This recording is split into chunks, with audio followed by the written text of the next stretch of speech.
할렐루야. 주 예수님의 은혜와 평강, 사랑과 복이 여러분 함께하기를 원합니다. 오늘은 그리스도인의 삶이란 제목으로 하나님의 말씀을 전하겠습니다.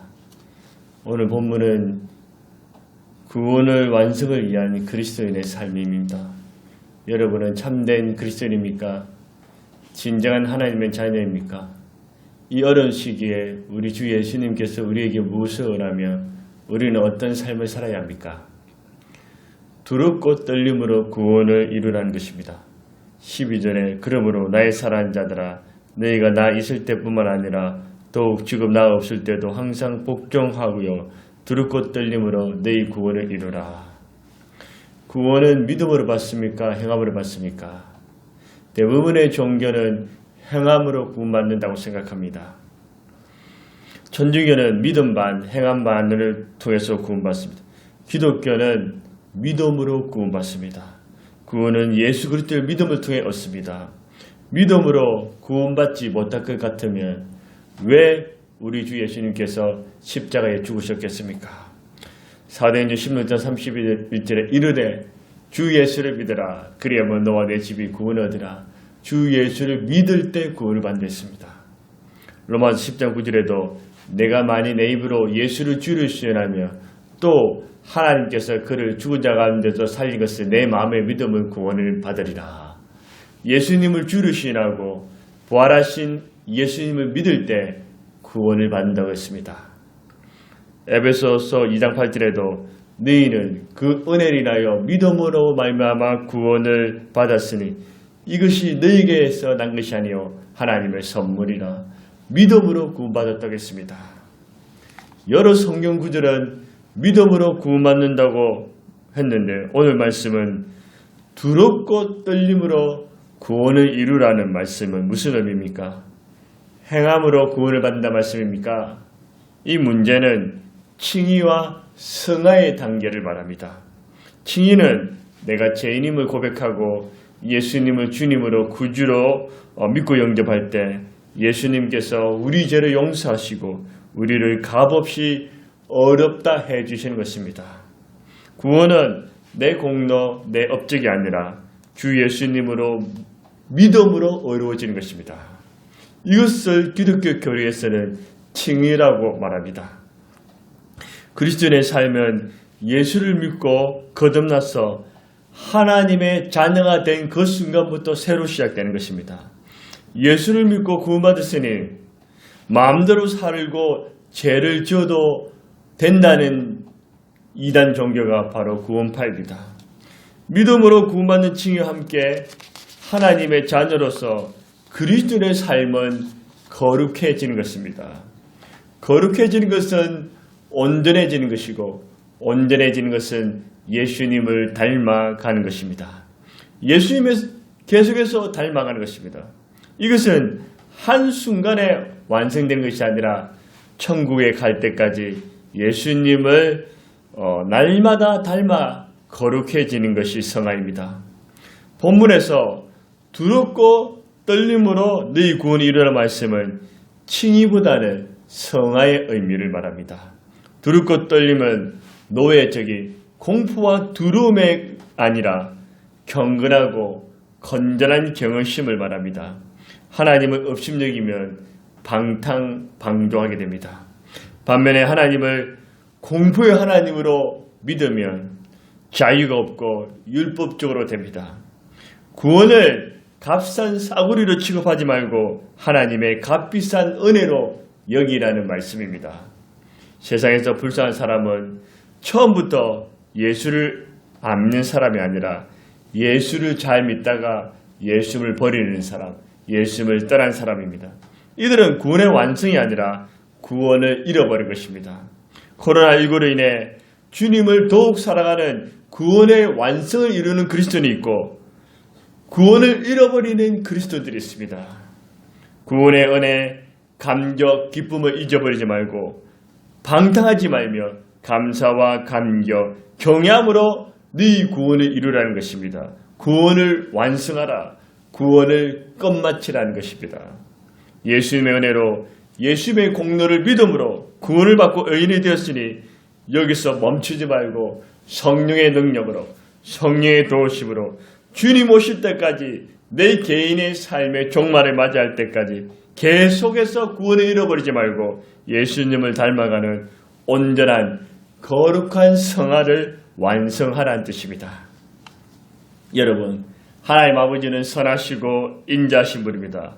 그렇다고 하나님 아버지를 가볍게 대하면 버릇없는 은혜를 모르는 인간이 될 수 있습니다.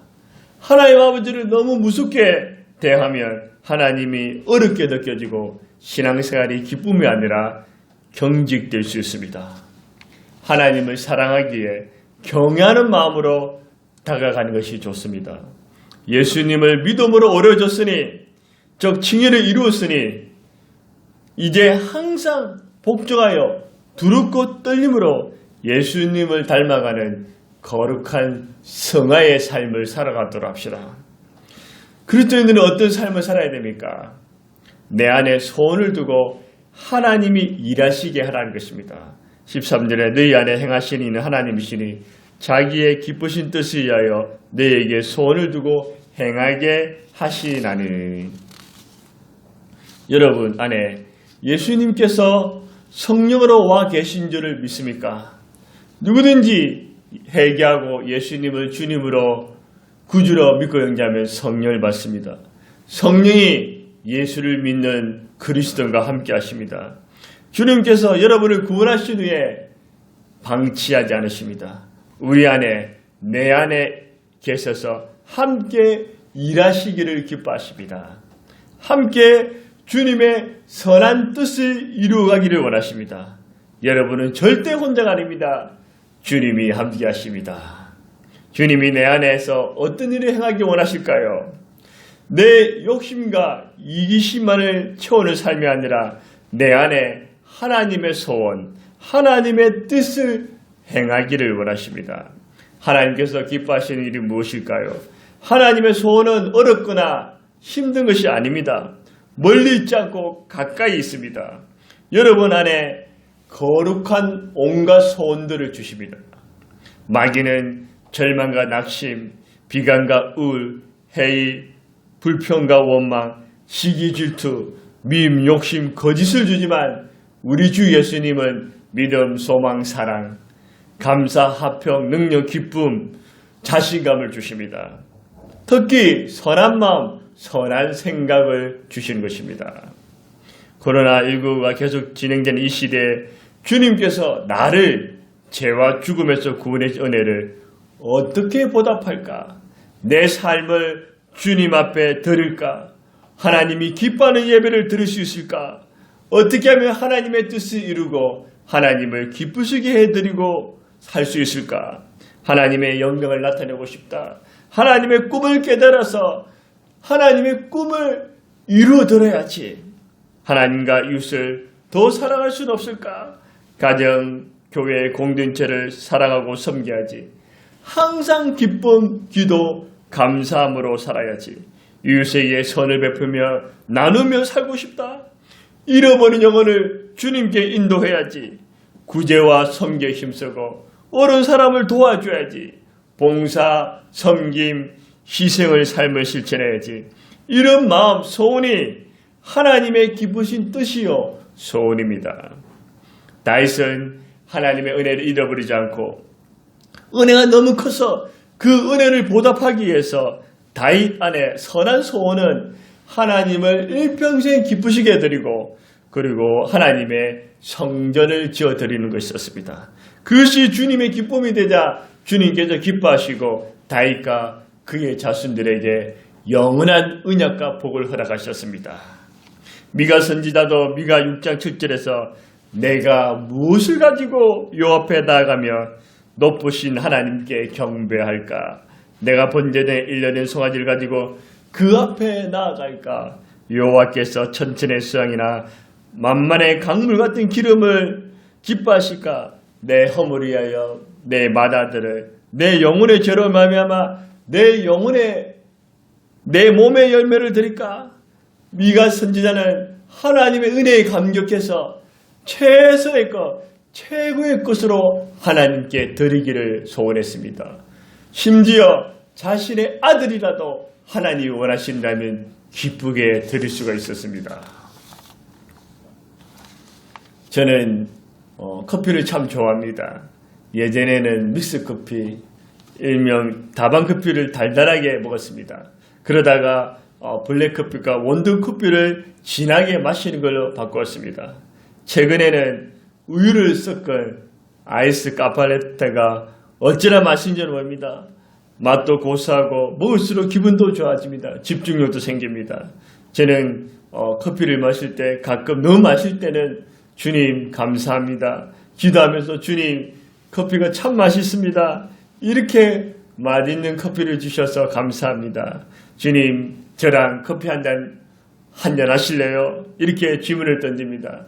주님 바쁘시겠지만 하나님의 자녀들의 소원을 이루어 주시고 기도도 응답하셔야죠. 사람들의 고민도 들어주고 불쌍한 사람들 긍휼히 여기서 도와주셔야 되지 않습니까? 또 악인들을 공의의 심판으로 하셔야 되고 주님 피곤하시겠습니다. 잠시 여유를 가지시고 저랑 커피 한 잔 드시겠습니까? 비록 개척교회 목사이고 보잘것없는 목사이지만 주님 저랑 한 잔 합시다. 혼자서 주님과 대하면서 속삭입니다. 커피를 마실 때 잠시 근심과 걱정을 내려놓습니다. 주님께서도 그래 참 맛있구나 그렇게 말씀하시는 것 같습니다. 주님 우리 온전한 교회가 무엇을 해야 합니까? 주님 저는 어떻게 살아야 합니까? 이 세상에는 영적으로 갈급한 사람들, 어디로 가야 할지 모르고 방한 사람들, 병들고 아프고 외롭고 고독한 사람들이 많습니다. 돈이 없어 궁핍한 사람, 사각지대에 있는 사람, 고통에 빠진 사람들이 있습니다. 이들을 위해서 무엇을 할 수 있을까요? 주님, 내 안에는 아무것도 없고 별 영향도 없는 것 같지만 주님이 역사하셔서 도와주셔서 주님의 선한 도구로 쓰임받기를 합니다. 주님의 이름을 위하여 저를 사용해 주옵소서 이렇게 간구합니다. 주님 우리 온전한 교회 안에 우리 안에 내 안에 소원과 열정과 힘을 주세요. 사랑하는 사람들에게 선한 소원을 주시고 주님의 선한 뜻이 이루어지기를 원합니다. 저와 여러분도 서로 부족하지만 그래도 주 예수님께서 내 안에 소원을 두고 일하기를 원하십니다. 그러므로 낙심하지 마십시오. 담대하십시오. 소망을 가지십시오. 주님이 함께 하십니다. 할 수 있습니다. 주님이 기뻐하시느니 주님이 원하시는 소원을 행할 때 참 기쁨과 만족이 있습니다. 영원한 상급이 있고 가치 있고 의미 있는 삶을 살 수 있습니다. 다른 사람들을 행복하게 해드립니다. 주님께서도 기뻐하시고 참 잘했다고 칭찬하실 것입니다. 내 안에 소원을 두고 하나님이 일하게 하십시오. 그리스도의 삶은 어떻게 살아야 됩니까? 험없고 순전한 삶을 살아야 합니다. 15절에 보십시오. 이는 너희가 험이 없고 순전하여 어그러지고 거스르는 세대 가운데서 하나님의 험없는 자녀로, 험은 무엇일까요? 험이란 것은 모자라거나 부족하거나 잘못된 점을 말합니다. 순전이란 섞임이 없고 순수하고 온전하다는 뜻입니다. 세상은 어그러지고 거스러진 세대라서 험도 많고 불순전함이 가득 차 있습니다. 우상숭배, 속임, 사기, 거짓, 원망, 불신, 폭력, 살인, 싸움, 분열, 음란과 간음, 도둑질 등 어둠 속에 있습니다. 하나님의 자녀는 험이 있고 불순전한 삶이 아니라 죄악과 어둠 속에 있는 것이 아니라 험없고 순전한 삶을 살아야 합니다. 예수님께서도 너희는 세상의 소금이요 빛이라고 말씀하셨습니다. 그럼 험없고 순전한 삶은 어떤 삶일까요? 바로 14절에 원망과 시비가 없는 삶입니다. 14절에 보십시오. 모든 일을 원망과 시비 없이 하라. 원망과 시비가 가득하면 험이 많고 불순전한 삶이 됩니다. 불평은 무엇입니까? 불평이란 마음에 들지 않아요. 못마땅히 여기는 또는 못마땅하게 말이나 행동하는 것입니다. 원망은 못마땅하게 여기저기 탓하고 불평을 품고 미워하는 것입니다. 불평보다 강도가 더 센 것이 원망입니다. 원망은 어디서 시작합니까? 불신, 믿지 못하면서 시작합니다. 사람을 원망하는 것도 그 사람에 대한 불신 때문입니다. 사랑하면 원망 대신 감사하는 마음, 상대방을 위해서 해주고 싶은 마음이 생깁니다. 하나님에 대해서 원망하는 마음도 믿지 못하는 불신에서 시작됩니다. 하나님의 선하심과 인자하심, 하나님의 공의로우심과 응답하심을 믿지 못할 때 원망이 나옵니다. 하나님에 대한 섭섭함이 커지고 하나님을 신뢰하지 못하면 원망합니다. 하나님을 못마땅히 여깁니다. 모든 잘못을 자신의 탓이 아니라 하나님의 탓으로 돌립니다. 더욱 심해지면 하나님을 미워하고 하나님을 떠나게 되는 것입니다.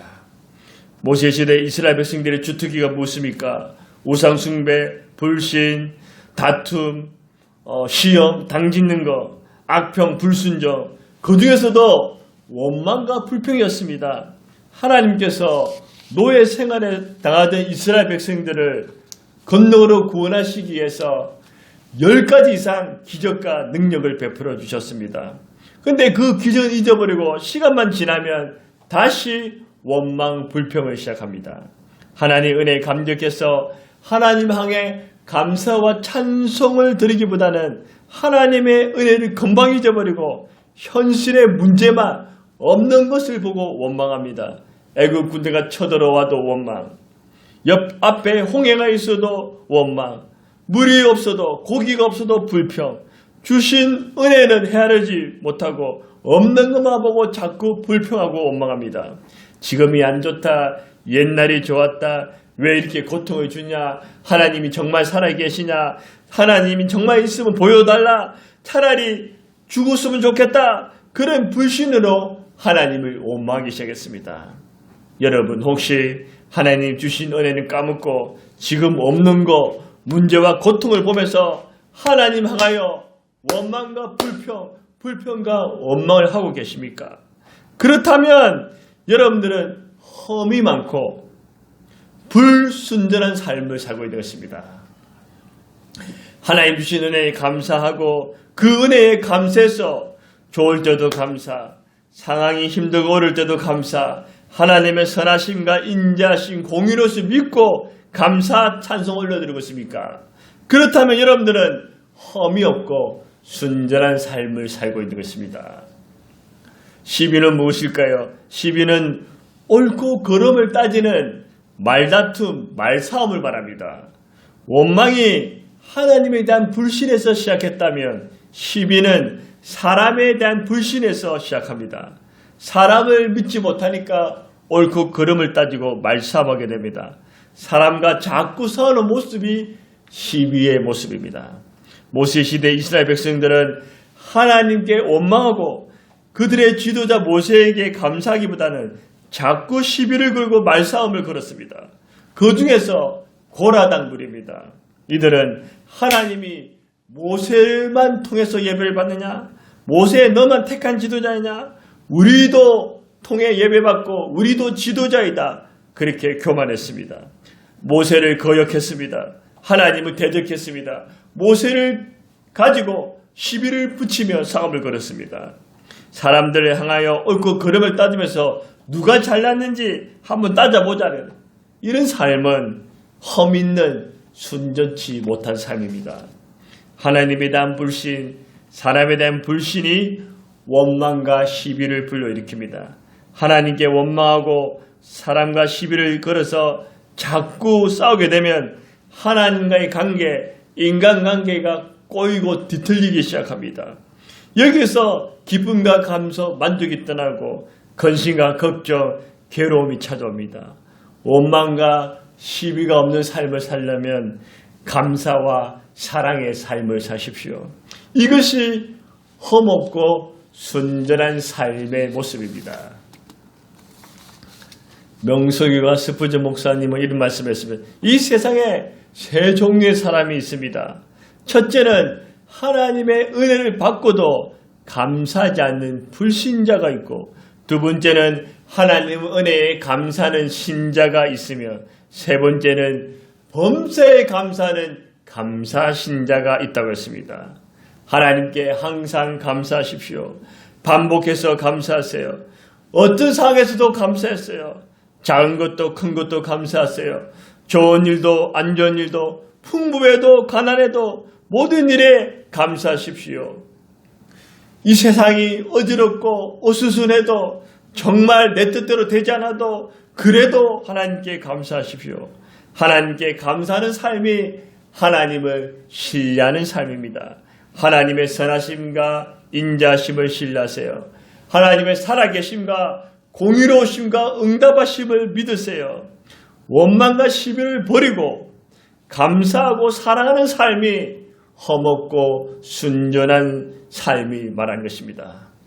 여러분, 그리스도인들은 어떤 삶을 살아야 되겠습니까? 구원을 가볍게 여기면서 방종하면서 살겠습니까? 하나님을 무수하면서 살겠습니까? 하나님의 소원을 무시한 채 내 마음대로 살아가겠습니까? 원망과 불평, 시비함으로 험과 불순전한 삶을 살겠습니까? 아니면 그리스도인으로서 주 예수님의 은혜로 구원받았으니 값없이 어렵다함을 얻었으니 이제부터는 두렵고 떨림으로 구원을 이루는 예수님을 닮아가는 거룩한 삶을, 성화의 삶을 살고 내 안에 소원을 두고 행하시는 그 하나님의 소원을 이루어드리면 험없고 순전한 삶을 살아가시겠습니까? 저와 여러분은 이 세상이 아무리 험악하고 악해도 그리스도인으로서 주께서 기뻐하시는, 주께서 좋아하시는 그런 삶을 살아가도록 합시다. 할렐루야. 여러분들의 주의 이름으로 축복합니다.